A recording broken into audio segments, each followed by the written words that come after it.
Realitný vodičák. Váš sprievodca svetom nehnuteľností.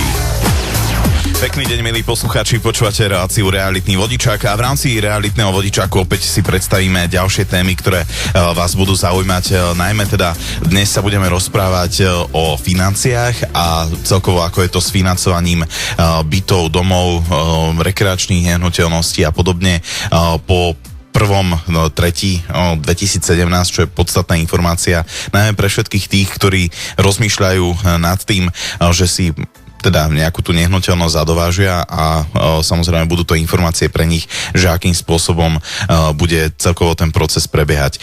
Dnes teda vítam v štúdiu Rádia Frontinus Pavla Hrnka, ktorý pre spoločnosť MGM robí financie. Tak ahoj. Ahoj, dobrý deň, prajem. V podstate Pali, tak ty sa venuješ financiám už niekoľko rokov. Samozrejme, boli obdobia, čo sa týka financií, že boli tie hypotéky dostupnejšie, boli menej dostupné, boli hypotéky s vyššou úrokovou mierou, s nižšou.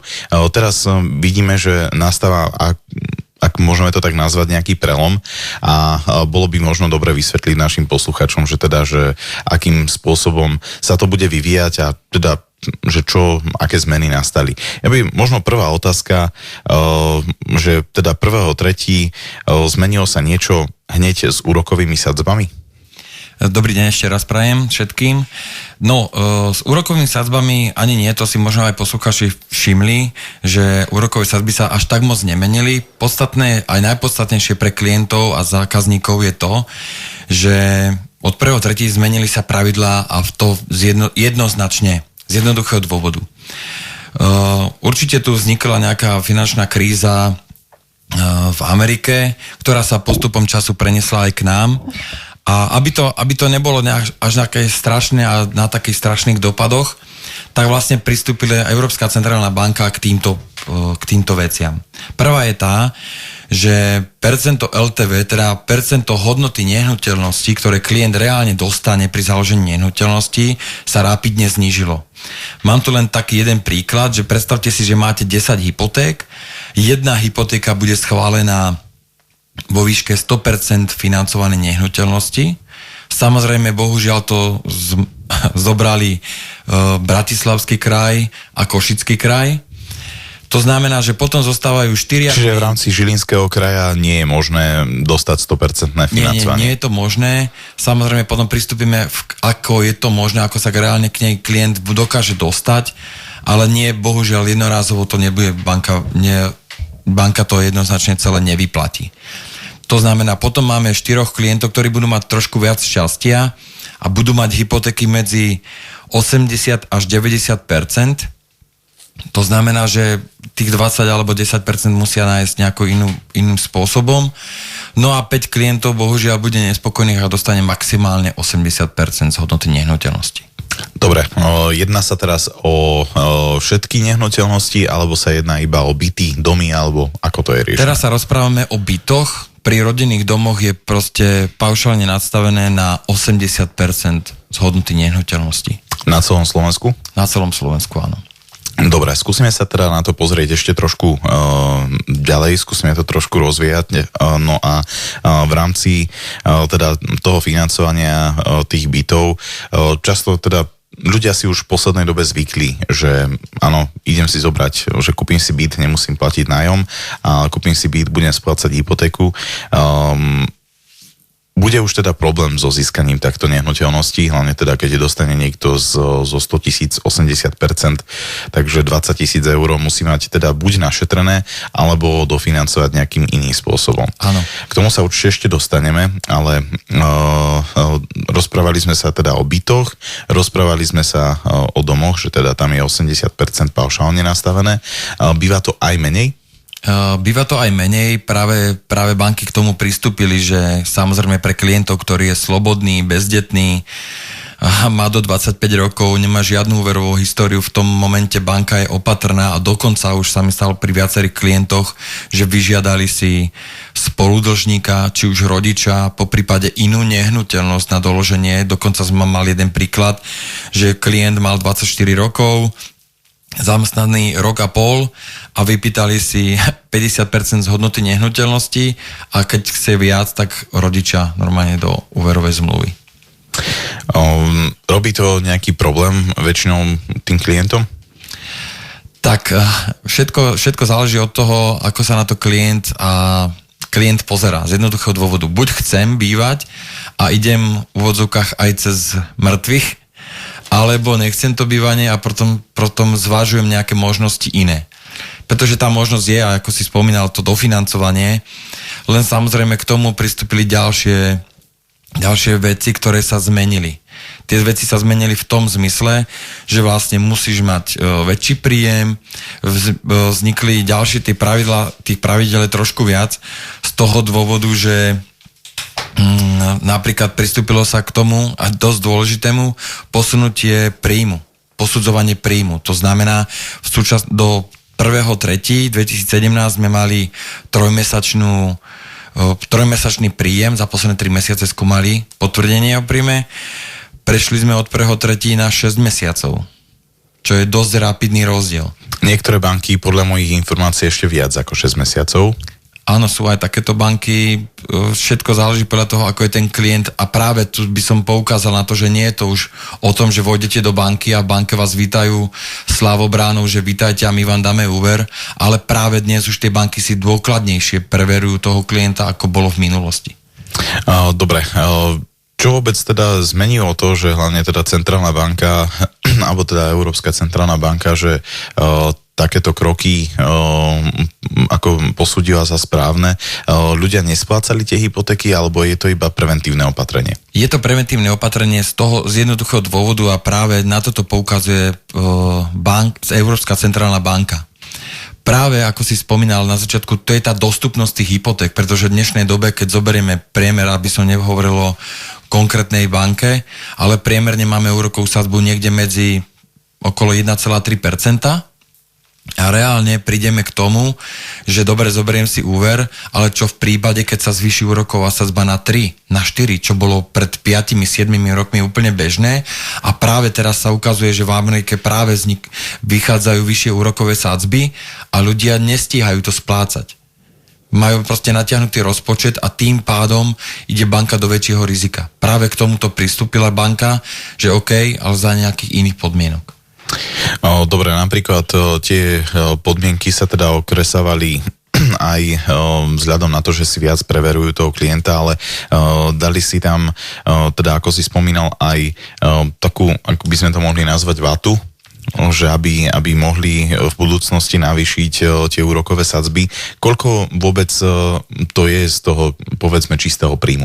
No takto, od 1.3. vyšli nejaké štatistiky, respektíve tabulky, aby sme boli realisti, tak aby ste vedeli klienti, že od 1.7.2018 to bude 20% z vášho príjmu, si musíte nechať ako rezervu. Po odpočítaní tej splátky vám musí zostať nejakému minimálnemu životnému riziku nejaký 20%. V súčasnosti je to 5% a každý štvrť rok sa navyšuje o 5%. To znamená, v súčasnosti je to 5, to je do 36.2017, od 1.7. do konca roka to bude už 10% a takto vlastne sa bude navyšovať. To je prvá vec. Druhá vec je tá, ktorú treba povedať, že klient prechádza takzvaným, banka to nazvala stres testom, to znamená, že ku každej úrokovej sadzbe, ktorá vyjde, príklad 1,49%, pripočíta sa 2% k úrokovej sadzbe a klient, pokiaľ vychádza mu to z príjmu, úver dostane. Pokiaľ nie, ide do nejakého nižšieho rizika, nejakej inej rizikovej skupiny a následne buď úver nedostane, alebo dostane horšiu úrokovú sadzbu. Dobre, ešte sa pozrieme na to aj trošku inak. Povedzme, skúsme si dať modelovú situáciu. Klient 24 rokov, že ešte spĺňa náš štátny príspevok, má 1000 eurový príjem, je zamestnaný na trvalý pracovný pomer. Povedzme, že aký je tam priestor, aký tam bol priestor a aký je tam teraz priestor na to, aby koľko dostane? Je to veľmi špecifické, ale tak orientačne. Je ten istý priestor pokiaľ je vysokoškolák, má vyššiu šancu, to poviem na rovinu, lebo banka samozrejme na to prihliada. Ďalšia vec je aj tá, že nehovorím teraz za banku, ale ako tie skúsenosti hovoria o tom, že áno, klient, pokiaľ má ten 1000 eurový príjem, dostane s vysokou pravdepodobnosťou 80% výšku percentnú hypotéku. Otázka znie, ako to v reáli dostane, to neviem. Z jednoduchého dôvodu, že banka má právo samozrejme určiť, za akých podmienok a za akých podmienok úver dostane alebo nedostane. Skôr by som to smeroval k tomu, že naozaj je dôležité to, že či je slobodný, bezdetný, úverová história a bohužiaľ rozhoduje stále sme pri tom tých 20% LTV. Mu bude chýbať. Ale len dopoviem, tam je už možnosť, samozrejme banka ponúka nejaké dofinancovanie úveru, ale má to jedno negatívum. Doba splatnosti je radikálne kratšia ako 30 rokov, vo väčšine prípadov 8 a tam už to klientovi reálne musí výjsť. Takže reálne sa vie dostať aj ku 100% hypotéke. Dobre, skôr by som to stával inak, že keď sa pozrieme na to financovanie, povedzme, že pri tých 1000 eurách to bolo pred 1. marcom, ja neviem, povedzme 100 000 eur, že ktoré mohol reálne dostať. Aha. A teraz dostane 80, alebo povedzme, že takýto nejaký príklad. Jasné, už rozumiem. To máme v tomto momente, ja si to reálne viem predstaviť, že mali sme klienta, ktorý mal 100 000 hypotéku, príjem mu postačoval, dokonca dostal 90% financovanie. Od 1.3. v súčasnosti mám tam jedného klienta, ktorý tam reálne sme dostali 87 000 s tým, že už dostal len 80% napríklad financovanie nehnuteľností. To by som porovnal. Skôr na to LTV. Nevnímam to skôr v mysle v tom, že nám to robil problém, že či ten úver vôbec dostane, alebo výška úveru, ale stále je to na to percento možností. Ide o to, že napríklad keď človek príde, spraví si certifikát alebo nechá si predschváliť nejakú hypotéku, že určite má nejaký úverový strop a že či toto sa zmenilo, že teda ako to bolo na začiatku roka, ako to je teraz. Určite áno, určite to malo na to dopad, len je to samozrejme... Aspoň tak približne percentuálne. Je to určite o 10% menej.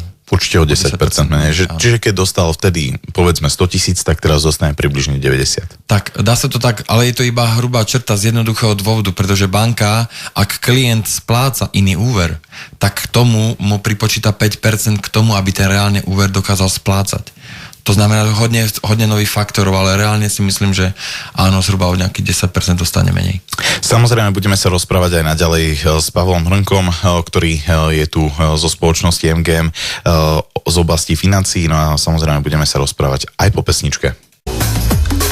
Aj po pesničke sa opäť počujeme s reláciou Realitný vodičák. Dnešným hostom je Pavol Hrnko, ktorý sa stará pre spoločnosť MGM o financie. No a samozrejme teda hovoríme o tom, že čo sa udialo za posledné dni, mesiace, týždne, čo sa udialo na finančnom trhu a hlavne teda akým spôsobom poskytujú banky úvery na nehnuteľnosti. No a samozrejme teda rozprávali sme sa už o tom, že ako je to pri bytoch, rozprávali sme sa o tom, že ako je to pri domoch. Samozrejme, že akým spôsobom sa riešilo napríklad pred 1. marcom, že ako sa dostávali hypotéky, ako je to riešené teraz. Ale čo sme si napríklad nespomenuli, že ako je to napríklad s pozemkami alebo s rekreačnými nehnuteľnosťami, to je tiež dosť podstatná informácia. Takže tak, dobrý deň ešte raz pre tých, ktorí prišli neskôr. No, ja by som to zhrnul, tak ako si to správne povedal, len ešte k tým bytom a tým domom, len aby si posluchači uvedomili, že reálne od 1.7.2018 je ten systém nadstavený tak, že reálne dostanú len 70% z hodnoty nehnuteľnosti. To je proste reálny stav, ktorý je pripravený. To znamená, že maximálne dostanem len, keď ako VIP klient dostanem len 70% z nehnuteľnosti. To je proste, ja by som to tak nazval, povedal, že reálne rok máte na to, aby ste si reálne kúpili nehnuteľnosť, pretože budete potrebovať 30%, minimálne 30% na dofinancovanie tej kúpy. Zo 100 000 je 30 000. Zo 100 000 je tak 30 000 na sporiť po jednom roku je dosť. Ako je to fakt. No, čo by som povedal ja k tým pozemkom. Pozemky stále zostali zhruba vo výške 50 až 70%, záleží od banky. No a k tým rekreačným nehnuteľnostiam, čo sú apartmánové domy, či už Poprad, Tatry, Demenovská dolina, Terchová, čo sú reálne chaty, doteraz to bolo do výšky 50% z hodnoty nehnuteľnosti a maximálna doba splatnosti 30 rokov. Tu prišla zásadná zmena a znížila sa doba splatnosti na 8 rokov. A bohužiaľ apartmány budú možné len v lokalite Bratislava alebo apartmány, ktoré jednoznačne dokážete zdokladovať banke, že ich využívate na bývanie, nie na rekreačnú oblasť. Takže toto je dosť zásadný krok proti tým ľuďom, ktorí chceli si kúpiť na nehnuteľnosť alebo nejakú chatu a mohli dobu splácania mať na 30 rokov ako klasickú hypotéku. Bohužiaľ tu sme prešli len na 8 rokov. Maximálna doba. Dobre, a napríklad pri tých chatách posudzuje sa koľko percent z hodnoty? Zhruba 50%. Zhruba 50% stále. Do maximálnej 50%. Pri pozemku napríklad, keď je to 50 000 hodnota znalecká toho pozemku, tak tam to vychádza ako? Tak zhruba na 50 až 70% z toho dôvodu, že poviem to tak, že keď chcete založiť solo pozemok, tak reálne dostanete 50%, ale pokiaľ máte na pozemku či už nejakú základňovú dosku, po prípade prípojky pre tých ľudí, ktorí chcú stavať rodinný dom, tak reálne dostanú z neho 70% z hodnoty nehnuteľnosti. Dobre, skúsime sa ešte pozrieť aj na, zase ešte sa vrátime opäť trošku k tomu financovaniu tých bytov, pretože tam je dosť podstatná hlavne tá vec, že tí ľudia teraz dostanú povedzme tých 80%, čiže musia mať buď tých 20 našetrených, budúci rok to už bude 30. No a akým spôsobom sa to dá ešte inak urobiť, ako mať tie peniaze našetrené? No, poviem to tak, že ideálne je peniaze mať našetrené a druhou samozrejme prišli konkurenčné ponuky bank, hovorím teraz konkrétne o stavených sporiteľniach, ktoré ponúkajú klientovi práve dofinancovanie do 100% výšky nehnuteľnosti, pretože stále je potom čoraz väčší dopyt. Len samozrejme si treba reálne pozrieť aj stránku číslo 2 a to je, že či reálne ten klient bude mať na splácanie úveru, aj keď sa zvýšia práve tie úrokové sadzby. A reálne sa rozprávame o tom, že mladí ľudia sa zoberú, kúpia si byt a reálne si ho kúpujú preto, aby boli spolu a samozrejme do toho príde dieťa jedno, druhé a v tom momente je ten ekonomický dopad na klienta o moc väčší a reálne to už nemusí vychádzať tak, ako si to predpokladali predtým. Robia napríklad banky rozdiely medzi tým, že či je pár zosobášený alebo nie? A banka na toto neprizerá. Skôr poviem, výhodou je v tom, že samozrejme sú tam dve osoby. To znamená, že keby náhodou sa jednej niečo stalo, tak vlastne druhá môže úver splácať. Je to samozrejme, ste vo výhode, keď ste dvaja v úvere, ako keď ste v úvere sám. Dobre, ale tak, že keď berú dvaja nehnuteľnosť, nejaký mladý pár, ktorý ešte nie je zosobášený, berie to do jednej polovice a do druhej polovice, alebo teda berú to do bezpodielového vlastníctva, tak či je v tomto rozdiel? Nie je to žiaden rozdiel. Dobre, keď sa na to ešte pozrieme trošku možno inak, deti sú až nejakým veľkým ukazovateľom pri posudzovaní tej hypotéky? Dobrá otázka. Banka sa samozrejme na toto prihliada. Bohužiaľ vám banka odpočíta odpočítateľnú položku na dieťa, len z druhej strany už ste pred banku dôveryhodnejší. Predsa ste zosobášení, máte dieťa, ste zodpovednejší a vyzeráte na vonok už dôveryhodnejšie ako predsa len dvaja slobodní ľudia. Dobre, zaváži to napríklad viac ešte ako nejaká úverová história? Môže to zaťažiť viac ako úverová história z toho dôvodu, ako som povedal, ste zodpovednejší, pretože máte dieťa a pre niekoho to bývanie potrebujete riešiť. Takže banke ste dôveryhodnejší. Dobre, ešte sa porozprávame ďalej o téme financií.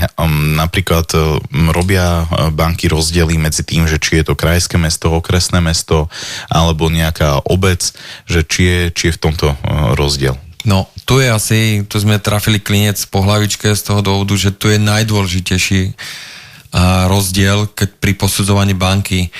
Či už sa pozrieme na rozdiel v krajskom meste, ako napríklad Žilina, Trenčín, Bratislava samozrejme tých 100%, ale v krajskom meste dostanete skôr 90% hypotéku alebo 85% hypotéku ako v lokalite okresného mesta, či už Čadca, Kysucké Nové Mesto, Martin a okolie. To znamená z toho dôvodu, že reálne klient dostane v okolí Kysuckého Nového Mesta reálne 80%. Už som mal prípad aj 75%, kde dostala ponuku banka len 70% z lokality. Ako reagujú tí klienti na to, že to nie je už také jednoduché? Nebývajú nejako nahnevaní, alebo teda, že či sa nejakým spôsobom nevyvršujú napríklad na tebe, že ste nám to zle vybavili a podobne? No, ako by som na to reagoval? No, samozrejme, chápem aj klientov, že samozrejme sú nahnevaní a rozčarovaní z toho, že veď všetci rozprávajú o tom, že to je jednoduché, že 90% a mne nám povedali, sused dostal 100%. Áno, chápem tieto rozhodnutia, aj chápem, prečo tak reagujú, len si treba uvedomiť jednu vec. Nežijete susedov život. A vy neviete, čo sused mal, či mal nejakého spoludlžníka, či mal napríklad manželku, či má nejaké v minulosti splatil úver, či napríklad prišiel do banky a vyplatil jednorazovo úver. To sú všetko faktory, na základe čoho tá banka rozhoduje. A samozrejme, ja vždycky svojim klientom hovorím, vybavím všetko pre vás, aby ste boli v prvom rade vy spokojní. Len zase na druhej strane sa musíme pozrieť aj z tej druhej stránky, z toho pohľadu tej banky, a banka sa pozrie. A teraz si nalejme čistého vína. Dali by ste úver 24-ročnému chlapcovi, ktorý je zamestnaný pol roka u zamestnávateľa na dobu neurčitú so 600-eurovým platom 90% z hodnoty nehnuteľnosti? Ja neviem. Nepoviem, že nie, ale neviem. A teraz možno tí klienti by si sa mohli pozrieť na ten celý proces, že to nie je len o donesení žiadosti, ale banka posudzuje, či to dokáže splácať, aká je lokalita, že keby náhodou, že či tú nehnuteľnosť dokáže predať, po prípade, že či vôbec o ňu by bol záujem. A teraz si zoberte, že človek ako schvaľovateľ je nestranný a teraz sa na to pozrie ako na čistý list a musí si pozrieť, dobre, okej, tak toto. A teraz už v dnešnej dobe fungujú ľudia na tabuľky. V tejto tabuľke to je a v tejto tabuľke to nie je. Dovi, ďalší. Bohužiaľ. Stáva sa už aj to, že napríklad ľuďom neschvália hypotéky? Stáva sa aj to. Samozrejme banka v tom momente prístupí a mala by vám povedať prečo. Dajú nejaké oficiálne vyjadrenie, alebo iba vám povedia proste pri okienku, že... Štandardne to funguje tak, že vám povedia pri okienku, bohužiaľ, úver máte zamietnutý. Trpezliví a zarpotili klienti alebo zákazníci si stoja za svojím, že chcú vedieť ten pravý dôvod zamietnutia úveru, ale treba si uvedomiť aj to, že keď vám niekto povie, a my sme Slováci na to špecifickí, keď vám niekto povie dôvod, prečo vám úver zamietli a hľadáte 350 dôvodov, ako ten úver získať a ako to v úvodzovkách nejako obísť. Práve preto sú tí zamestnanci tých bank takí proste, mrzí nás to, úver máte zamietnutý. Dobre, čo v tom prípade robíš ty? Keď tvoj klient zrazu sa stane, že úver nedostane? Tak v prvom rade... Chvála Bohu, musím si zaklopať. Takáto situácia sa mi nestala a vždy hľadáme to ideálne riešenie pre toho klienta. Ale povedzme, že v tej banke povedia, že nie, ale tak ty hľadaš určite druhú banku, že ktorá by to mohla dať. No a potom v podstate nájdeš nejaké to kompromisné riešenie. Ale takže, keď napríklad v niektorej banke ti povedia nie, tak čo vtedy robíš? No ja znova musím opakovať, že nie... Chvála Bohu sa mi to nestalo z toho dôvodu, že ja idem na istotu, pretože tie informácie mám z tej banky a ešte predtým, ako vôbec podávame žiadosť, Na 90% som si istý, že ten úver dostaneme. Samozrejme rozhoduje percento LTV. A to už je potom rozhodnutie na klienta. Dobre, OK, tak akceptujem 80% LTV, akceptujem 90%, alebo máme aj klientov, ktorí mi povedia, viete čo, Párenko, pod 90% si to neviem predstaviť, alebo neviem si to dovoliť. Dobre, OK, tak hľadáme banku. Pokiaľ samozrejme banka nám dajú 85%, tak už sa mi aj to stalo, že klient povedal, dobre, OK, tak do hypotéky nejdem. Napríklad robí to určite problémy aj v tom, že napríklad tí ľudia, keď si zložia povedzme na vysnívanú nehnuteľnosť rezervačnú zálohu, väčšinou je nevratná, tak ako to potom riešia? Skôr nechajú proste prepadnúť tú rezerváciu, ako by mali ísť do nevýhodného úveru, alebo? No, samozrejme, poviem to tak, že v momente, ako dáte rezerváciu, by ste si mali byť v úvodzovkách istí, že úver dostanete. To je asi najdôležitejší faktor. A samozrejme, ten klient asi vie v úvodzovkách, že či splácal úver v minulosti, alebo nesplácal, alebo aký je jeho stav. A podľa môjho názoru ten klient, ktorý podpisuje rezervačku, by už mal si byť nejako istý, že ten úver dostane, alebo presvedčený. O ďalších krokoch sa rozprávame, budeme sa rozprávať s Pavlom Hrnkom aj po pesničke. Aj po pesničke sa počujeme s poslednou časťou dnešného realitného vodičaku. V dnešnom realitnom vodičaku je Pavol Hrnko, ktorý sa stará o financie spoločnosti MGM. No a samozrejme rozprávame sa o financiách všeobecne, čo sa týka získavania hypoték a čo sa týka financovania nehnuteľností klientov. Dobre, skúsme sa možno teda na to pozrieť opäť teda trošku ešte z toho, čo sme si nedopovedali. Tak nepovedal si nám ešte o tom, že aké teda má možnosti klient, keď si chce prezistiť stav svojich, alebo teda stav možných získaných financií, keď chce kupovať nehnuteľnosť. Že povedzme, ja neviem, pozerám, že chcem zistiť, aký mám úverový strop, aby som vedel, že akú drahú nehnuteľnosť si môžem kúpiť. OK. Takže klient má možnosti, poviem, čo reálne ľudia robia a podľa môjho názoru je to najväčšia chyba, ktorú reálne ľudia robia. Poviem príklad. Mám záujem, idem do svojej banky, samozrejme, v ktorej mám účet a samozrejme tej banke dôverujem a spýtam sa, mám záujem o úver, takýto a samozrejme pani sa hneď pýta, hodnota nehnuteľnosti, kúpno-predajná zmluva, aký bude ználecký posudok, bez toho vám pani môže iba tipovať a väčšina prípadov tak aj skončí, že to je len pri tipe a banka vám povie, dobre, OK, tak úver možno dostanete a poviem vám, pokiaľ nepodpíšete úrokovú sadzbu, tak štandardne úverovú žiadosť, tak štandardne vám povie najnižšiu úrokovú sadzbu, nahodí to do nejakej kalkulačky ratingovej a tam jej proste nejako výjdete. To znamená, že v niektorých bankách sú šikovnejší, podpíšete rovno žiadosť a úver buď vám schvália, alebo neschvália. Väčšina klientov robí to, že úver mi neschválili, idem do banky B a pokiaľ mi úver v banke B neschválili, tak idem do banky C a tam mi úver tiež zamietnú. Len klient zabúda na to, že má 6 mesiacov zastavený proces, pretože musí počkať, kým tie žiadosti sa stornujú a zrušia. No a alebo druhá varianta, tak ako to štandardne riešime pre klientov MGM, je to, že požiadame banku o tzv. Certifikát, kde je banke napísané áno, klient Ferko Mrkvička dostane úver a maximálna výška úveru je 95 000 eur, dajme tomu.